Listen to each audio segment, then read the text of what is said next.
developer product team focusing on Java EE and enterprise modernization tool. Chuck is also the PMC lead of Eclipse Web Tools project and is also a member of the Eclipse architecture team. Chuck works out of the IBM Research Triangle Lab in North Carolina. Thank you so much, Chuck. Please join us on stage. Thank you. Can everybody hear me? All right, excellent. We'll get started. So, Lee did an excellent job of taking us through IBM's complete mobile offerings, and I'm going to get down to the nitty-gritty and talk about Studio. So, WorkLight Studio is a new tool, and so we're going to do a quick overview of WorkLight Developer Edition. That will take most of the presentation here. We'll talk a little bit about our integration with our PC, and a little bit about our ALM integration with WorkLight Studio. And we'll talk specifically about our offerings and the different packages that we offer and strategies of each. And then I'll go through a pretty short video demo that will hopefully give you a pretty good flavor of WorkLight Studio, how it works, and hopefully get everybody excited to go out and try it. So when you talk about mobile web applications, there's a very large spectrum of different types of applications. And so when you're talking about the types on the left, you have your traditional desktop web applications, using open web programming technologies. They are limited to device specifics because they may not work in terms of the size and dimension of your device.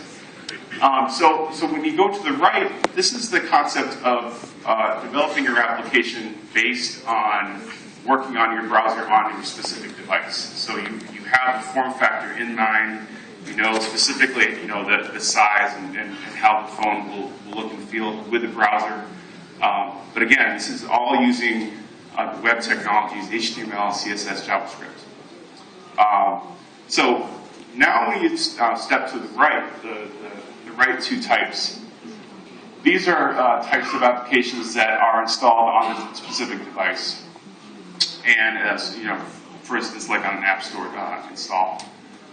So we go all the way to the right, you have your native mobile application. These are used specific SDK native applications, so native languages. So, for instance, you need to know Objective-C for iPhone, Java for Android, and such. So you have a native appearance, but you obviously are not being able to share the technologies, or you're not being able to take advantage of the existing skill set that you have in your organization for the web technology.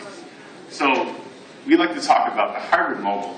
Lee touched on this a little bit, but these are applications that leverage the existing open web technologies with the JavaScript bridge that provide the native device capabilities. So again, this gives you the ability to write an application once with very little customization to be able to target multiple different devices. So the first thing that will hit you when you download the WorkLight Studio is its multi-channel support. It's front and center. Mobile platforms, all of these are supported: Android, iOS, BlackBerry, Windows Phone. And of course, we also support the mobile web concept, which is the targeting the browser on the phone. It supports desktop widgets, for example, Adobe Air or Mac, so Mac desktop widgets as well, and also web widgets such as Facebook. So, our deployment target is the WorkLight server, and this can be backed on a production WebSphere server or Tomcat.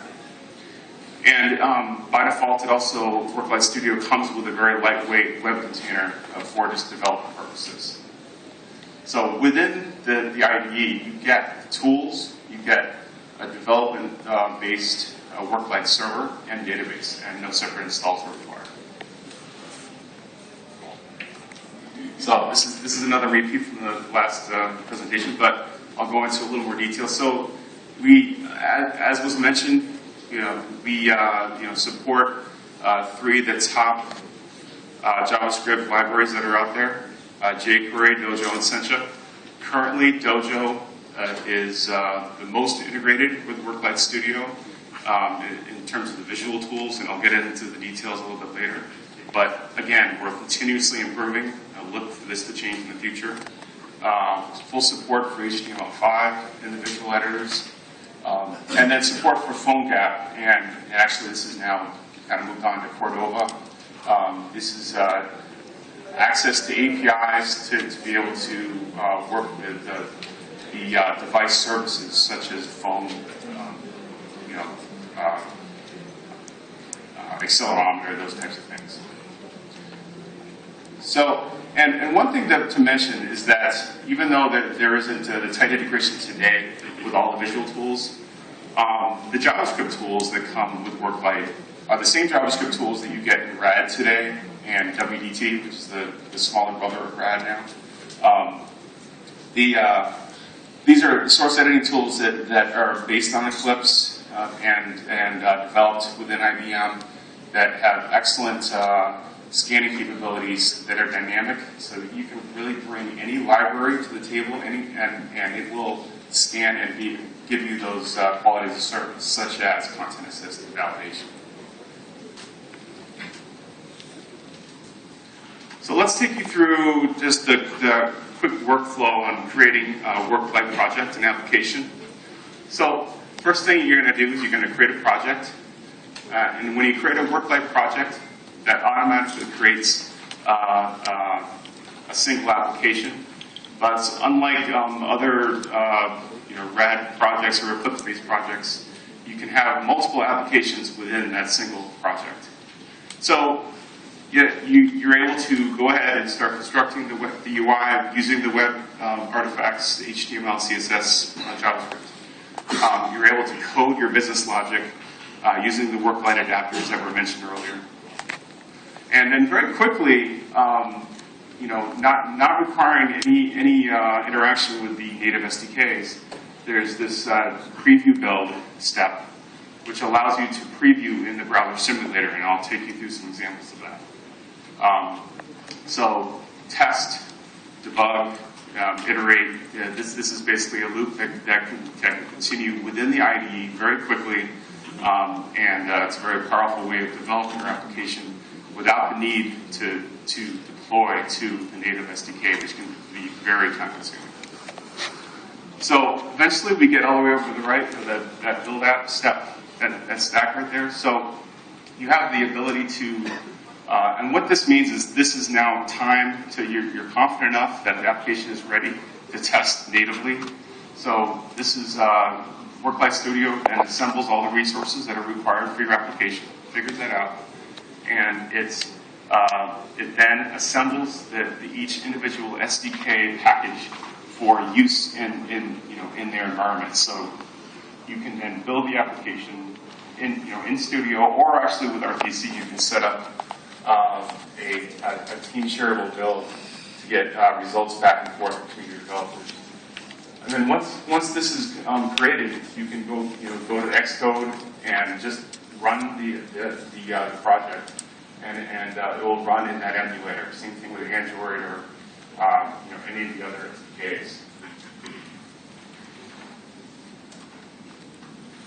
So this is what it looks like when you create a mobile project. This is the first thing that happens is it pops up, and you get the selection of different environments. You'll notice that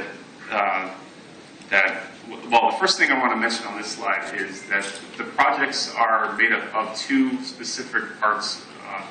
One is the application, the mobile UI. This contains the HTML, JavaScript, and CSS type of artifacts. And then you have the adapters, so basically the stateless services we talked a little bit about earlier. So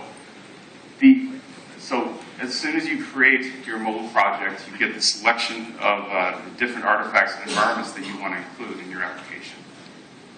So again, this is this is the step of adding the environments to your application. So you are, in this example, where we've actually selected every capable target here for devices: iPhone, Android, BlackBerry, Windows Phone, and iPad. You have 3 different categories.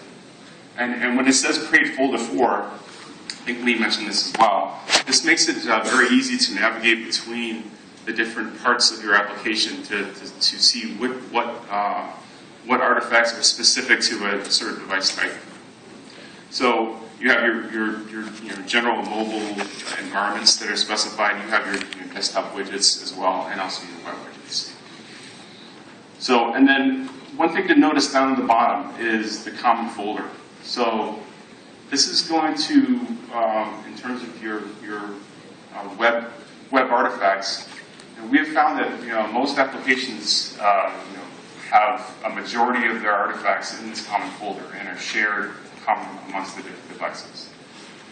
So most of the artifacts are there, but underneath each of these folders, you have separate folders for HTML, JavaScript, and CSS, and each of these can be overridden.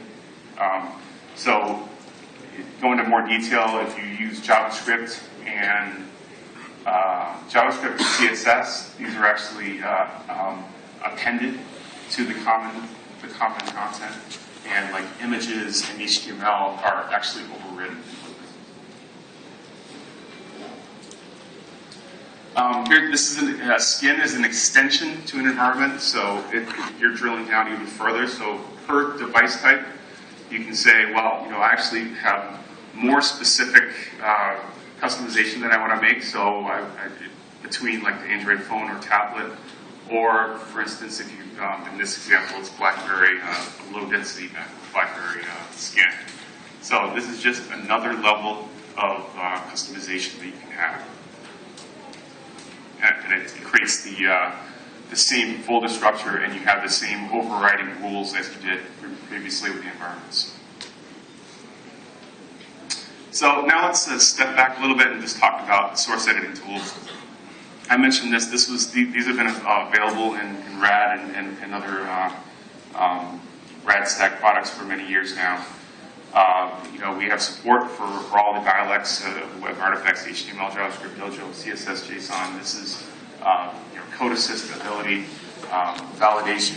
It's not mentioned here, but a lot of quick fixes are available for the validation, so to make it very easy to offer solutions, and an excellent outline view for all of these.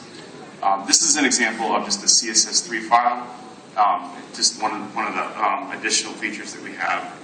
You can select this element, and it actually shows which browsers this element is supported in. So it's just something to keep in mind. Okay, so this is the rich page editor, and really this is probably our key tool, and we're very excited about this new editor. We've had visual editors in the past in RAD that are similar. And it might look almost like identical to this. It's a split pane view where we have kind of the design pane and the source view pane below. So the biggest difference is that how the design pane is rendered. So under the covers now, we're using specific browser WebKits to render the actual engines to render the UI. And what this gives you is very high fidelity. You have a lot of confidence in knowing how it's going to look in the actual browser. So this is a huge improvement over before. Of course, like I mentioned before, the source and the design view are synced, so you can make changes in either. It will automatically be up to date. Actually, one thing I didn't mention here was this is actually a view from a Mac. It is supported in Mac and Windows, by the way, Worklight Studio. It also has the capability of switching between browser types. So this doesn't really have, I don't know if that's not going to show. Oh, here we go. So like right here, this shows Safari button. So within the Mac, it only shows Safari, but if you were in Windows, you would see Firefox, IE, you see the different options that are available. And if you switch on that, you see the differences between the browsers. This is the palette view, which you can drag and drop widgets onto the palette, or onto the canvas design view. It supports all the HTML, HTML5, and Dojo is currently, the Dojo widgets are currently integrated. As I mentioned, we're continuing to increase support for the other major JavaScript libraries as well. We've made some changes to the property view just to make it a maximum amount of editable area. And the Dojo outline view has been beautified, just meaning that we've really improved the labeling and filtering of the outline view, so it makes it very easy to navigate your documents. So that's the Rich Page Editor. So next is another tool that we're very proud of, and we think adds a lot to the developer experience, and this is the Mobile Browser Simulator. So what we're seeing here are specific device renderings of your application, and I'll go through the demo how to invoke this on your application. So what this is a great way of being able to visualize. For instance, this is the Apple 3GS on the left and an Apple iPhone on the right. You can easily rotate them vertically and horizontally. You can resize them, scale them to be able to manipulate them that way. Okay, yeah, actually, there's a few things there. So, and then lastly, we have this column on the left, which is how to simulate Cordova API. This is the MongoDB Cordova API, and this is the device services that are available, such as accelerometer, camera. This is an example of Compass. So how this works is you're able to specifically manipulate the Compass setting, and what that does is it'll show that event, or it'll send that event to the simulator, and if your app is ready to accept those events and is looking for those APIs, it will react to it. Same thing with like the camera, so you can actually send a picture to the camera tool here on the left, and it'll be just like your device took that picture, and if your application does something with that picture, then you can test it here. So it's an amazing amount of capabilities in terms of simulation, and this is all within the WorkLight Studio IDE. You do not have to go to the native SDK. So that's the Mobile Browser Simulator. Okay, so now the last step is the build and test. So this is, now you're ready to do the final build and deploy to the native SDKs. So we're showing the Android toolkit on the left, show the XTools and the BlackBerry SDK on the right. So these are all very similar in the way they're deployed. And you can actually invoke these tools. The deployment and invocation of these tools from Studio. And at this point, you can do your testing within the SDK, and you can deploy to the native devices as well, depending on how you want to test your device. Real quick about developing adapters. As was mentioned before, adapters are like stateless services that are available. So when you create an adapter, this is you're deploying them on the WorkLight server. We have specific adapters available today: SQL, HTTP for REST and SOAP communications, and the cast iron adapter that was mentioned earlier. So real quickly, just talk about how to create an adapter in WorkLight. So we have wizards to create the adapters, and what this does is it sets up a lot of pre-canned code that has a property editor that makes it very easy to specify what type of communication, if it's HTTP, what's the site you're communicating with, those types of things. And then it will generate the specific code behind it. And not only that, we're also able to easily test the adapter itself before you even involve it in your application. So you can invoke the work-life procedure. This will create a test client and run it on the browser, so you'll be able to confidently know that your adapter is working properly before you use it in your application.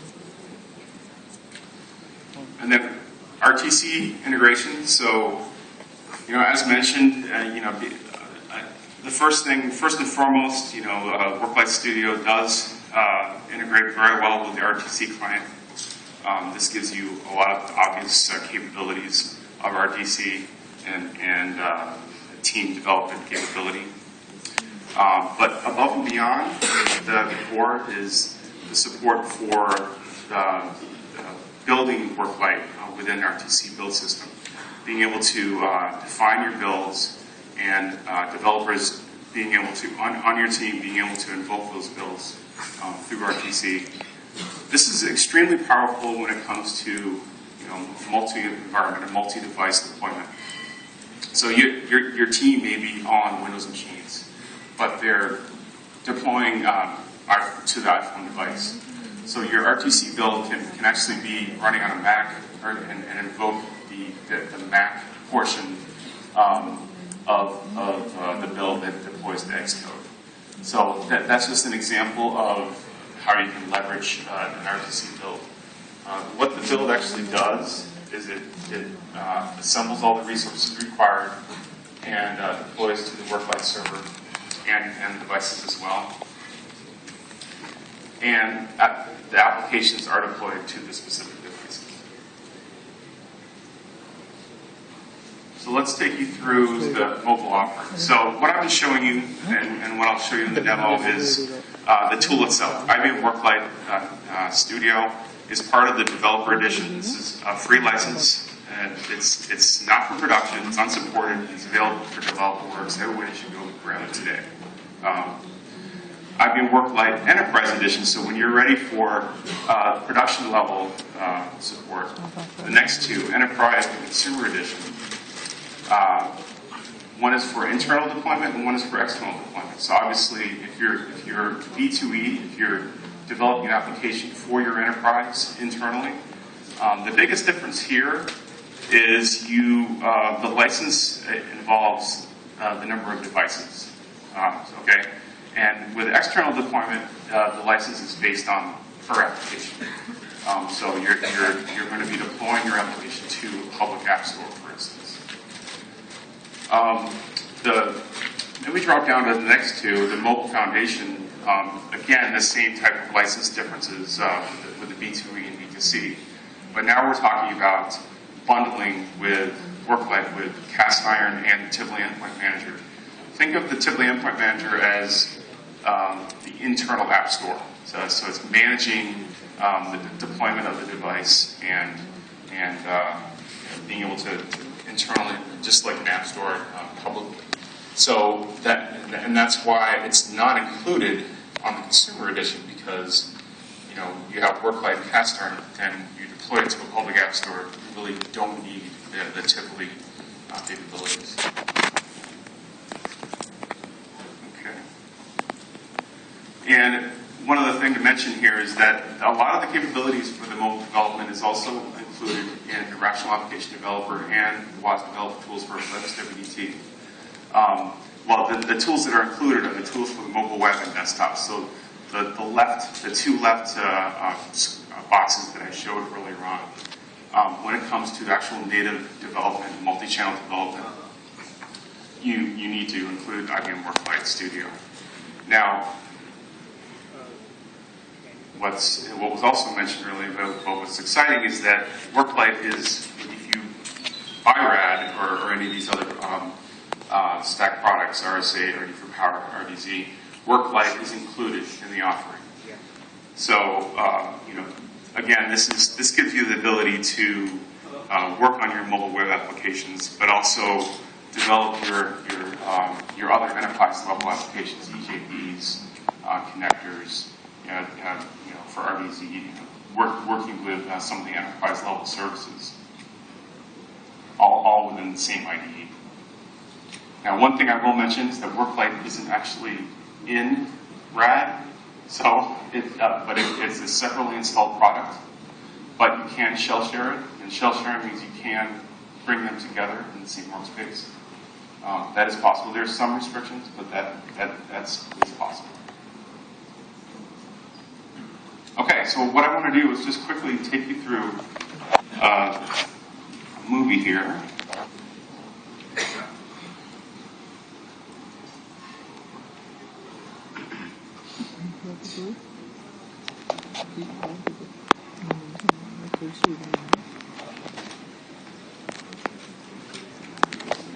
Project Wizard. Oh. I don't want to be going here. Let me take you through this and see if it's not working.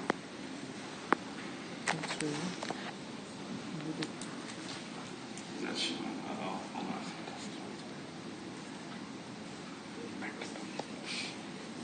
Video.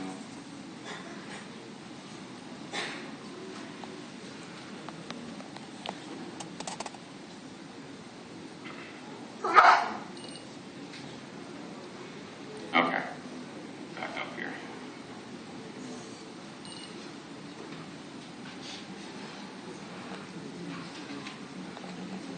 Okay, here we go.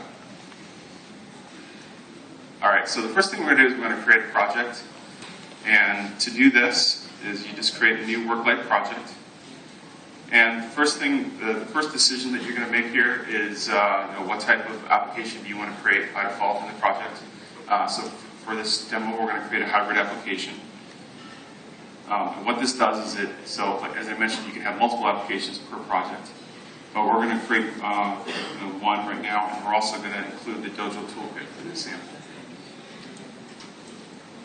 So when you finish that brings up the application descriptor editor. This is just a descriptor with a number of properties for this application. It may look familiar to RAD users because it uses the same deployment descriptor editor framework that has the ability of having it's basically an XML source editor that's form-based, so you're able to very easily see the properties in either view. And it also has the capabilities of validation, so if you make a mistake on one of the fields here, there'll be a warning that pops up at the top. You can quickly select it and bring it down to the offending element. So that's pretty much it for that. So let's start to create the UI portion of this application. So the first thing we're going to do is we're going to go down to the root HTML document that got created by default. And this opens up the rich page editor. First thing we're going to do is we're going to select the target device that we want in form factor. And what that does is it snaps to that form factor and allows you to start creating construction with that in mind. So the first thing we want to do is go down to, now we have on the palette on the right, as you can see, Dojo mobile widgets integrated. We're going to go select the Dojo view and just drop it in. As soon as you do that, a wizard comes up with some of the settings that are required. ID, set this as the default view and such. So the next thing we're going to do is add a tab bar on the top on the header.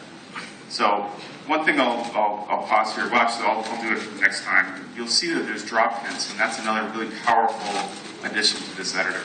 So we've added one. We're adding another button to this header here. And I stopped it because you can see the hints where it says insert into taskbar after taskbar button. So this is giving you hints into where in the DOM, HTML is basically a DOM document, that allows you to positionally be very accurate where you drop these widgets.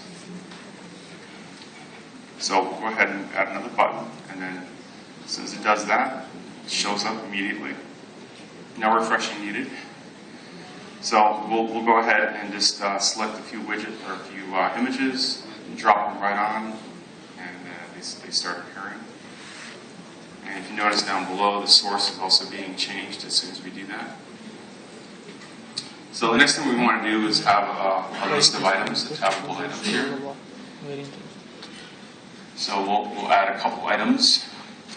And then we can specifically select, double click on each of the items in the design pane and change some of the properties there.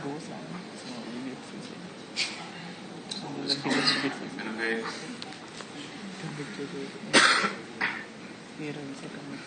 Okay, so and we're going to drop a few more images here.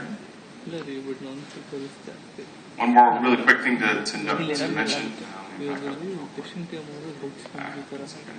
So you'll notice that it also has, when you drag it, it has, context knowledge of where it's dragging, what it's dragging, and what it's dragging. So it's, or where it's dragging. So it knows that set icon is an event that maybe is possible in this one case. So we're going to go ahead and link up these buttons on the top to some different views. So we're going to specify, the view that we want to target.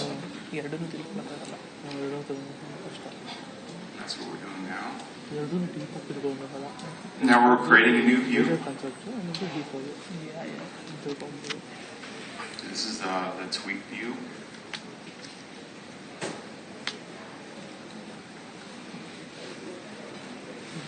This is just showing where this is going to be positioned. You can change the heading, and then also you'll notice that it has this back button label, so you have the capability of specifying the label and the target for the when you press the back button. So that went pretty quick. So now we're ready to test this. So essentially what you can do now is before we test, we still haven't added our specific environments. We've done all this in just a common way, but now we want to say, hey, we are targeting iPhone and Android for this application. So as soon as we do that, additional folders are created, and WorkLight generates a little bit of code to be able to simulate how it looks in the browser. So all you do is select the individual environment folder like iPhone and say Run As and Preview. And what that will do is it will bring up the mobile browser simulator. So it shows the Apple 3GS form factor here. You can select between the different views. Looks like it's working okay. You can hit the rotate button and see the horizontal representation. This is a pretty cool way of ensuring that you have an actual size on your display. This is you put a credit card up on the screen. Credit card is a universal size, so and each monitor has a different pixel density. So this is a very slick way of being able to resize it so you have an exact size on the screen. So after you're done, you rotate it back and forth. You may want to add another device to test. So we'll go ahead and add an HTC widget here, so you can, and then be able to, and then we're showing a little bit of the Cordova events capabilities here. We're not actually using this in the sample, but this is an example. On the camera, you can specify the picture if you want to simulate that. So next thing we're going to do now is add business logic. And what that means is we're going to create an adapter. So WorkLight adapter. We're going to create an HTTP adapter here.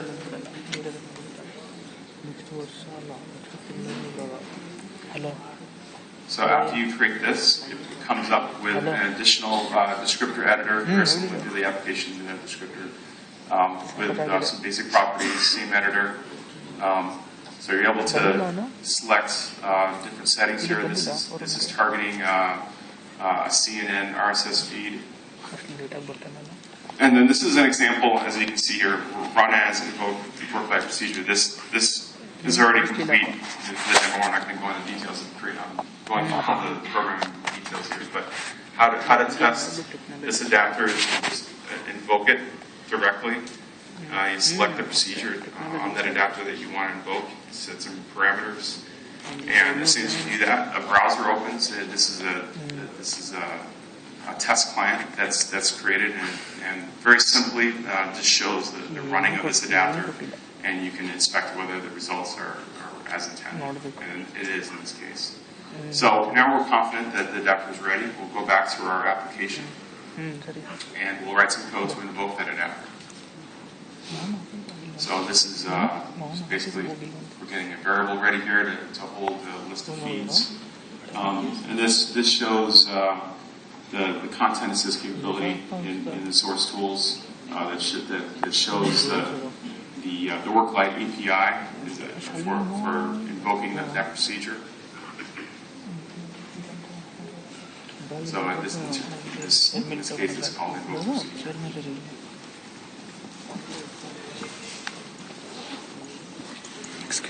And then we're ready to go ahead and run it again and test it, but we found a problem. So you can see that there's an issue here in Web Inspector. This is our Web Inspector.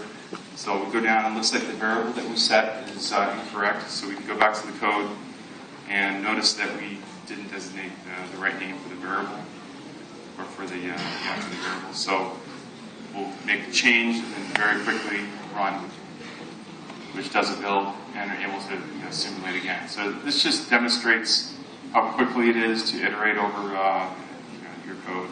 At this point, the CNN feeds are showing up, so we can rotate it and see how it looks. So now what we want to do is we're confident enough to go ahead and do a build and actually deploy it to the native SDK. So how we do that is we select the iPhone environment again, and we say run as, and it goes directly to Xcode. So what that does is it prepares the package for Xcode, and now we're in Xcode, and you're able to run the simulator directly. And as soon as you do that, it comes up, and the same application is there. You can test it. It looks like it's working. Test the feeds. And then, again, if you can, this is all within Xcode at this point. The exact same project that was deployed. You can specify, what you want to do, and at this point, we're going directly to the iPad, and this is using a USB cable. It actually deploys the application to the device. So this is showing, testing it on the actual device, the iPad device, the same application.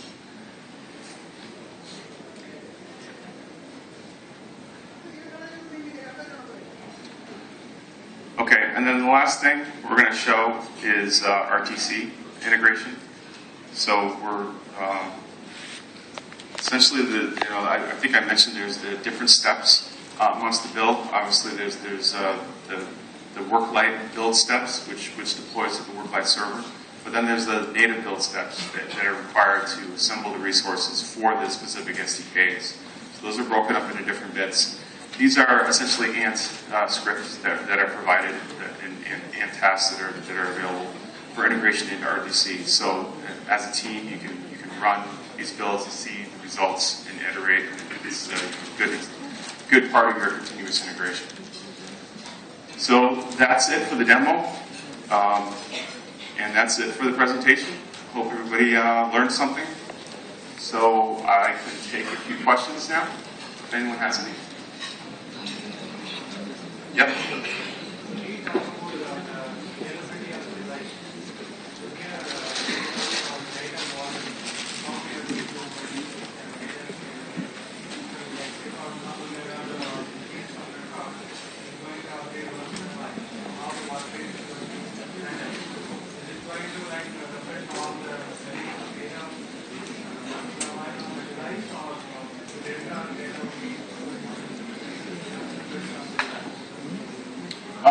So, I think that's more of a question about how the adapter is working with. And by the way, you don't have to write an adapter to communicate with your services on WebSphere, for instance, or your database. You can write directly to that. There are some advantages for writing to the adapter. In terms of Studio helping you with how to handle a massive amount of data and services, it's not really, that isn't what it's meant for. But the WorkLight adapters have a common security model and pre-built best practice services for retrieving the data in terms of the SQL adapter that's available there today. So I guess I don't have a specific answer. Maybe we can talk afterward in more detail. Okay? Yep.